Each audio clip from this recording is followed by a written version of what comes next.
జాహ్నవి ఈరోజు రాత్రి 1 గంటల దొరుకుతుందంటున్న స్వామీజీ మీరే వినండి. ఈ చెట్టుకి బొమ్మ కూడా ఏలాడదీసిన స్వామీజీ అనమాట. ఈ స్వామీజీ వచ్చేసి మనకి హైదరాబాద్ నుంచి వచ్చాడనమాట. మీరే ఆలకించండి ఈ స్వామీజీ ఏం చెప్తున్నాడో మనకి.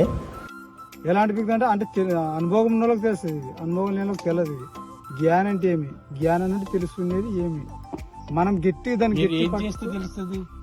మనం తపాసు పూజలు తెలిస్తేనే తెలుస్తుంది. ఎక్కడ మన ఇంట్లో మనం చేసుకోండి, ఇక్కడ చేసుకోవచ్చు. మీరు చేస్తారా? మేము అక్కడ మా ఇంటి దగ్గర చేసుకుంటాం. సరే, ఇక్కడికి ఎందుకు వచ్చారు? మామ జ్ఞానంతో ఇక్కడ దీన్ని తెలుసుకోవడానికి ఏం జరగబోతుంది తెలుసుకోవడానికి వచ్చాము. ఇక్కడ మాకు అక్కడ తెలుసుకునే విషయం ఏమంటే ఆ పాప కారజరమలాలు అర్ధనాయేశ్వరుడు అవుతాడు. అంటే అంటే 2.5 ఆ పాప ఆదర్శనం అవుతుంది. అంటే ఉన్న కానీ మానవుని కంటికి కనిపించదు. అలాంటివి మనం తెలుసుకొని ఇక్కడ వచ్చాం. ఇక్కడ వచ్చుకొని ఆ టైం మళ్ళీ మనం ఆ అమ్మని తీసుకొని మళ్ళీ మన బిడ్డ అయ్యి మనం మళ్ళీ ఉత్పత్తి చేసి మళ్ళీ కలియుగంలోకి తీసుకొస్తామని మేము దాన్ని తెలుసుకొని ఇక్కడ రాబడింది. ఈ రోజు రాత్రి 1 గంట కల్లా తిరిగి ఆ శక్తి మన బిడ్డని మనకి ఇడిచిపోవాలా, లేదంటే పూర్తిగా లేదు, ఇంకా రాదు.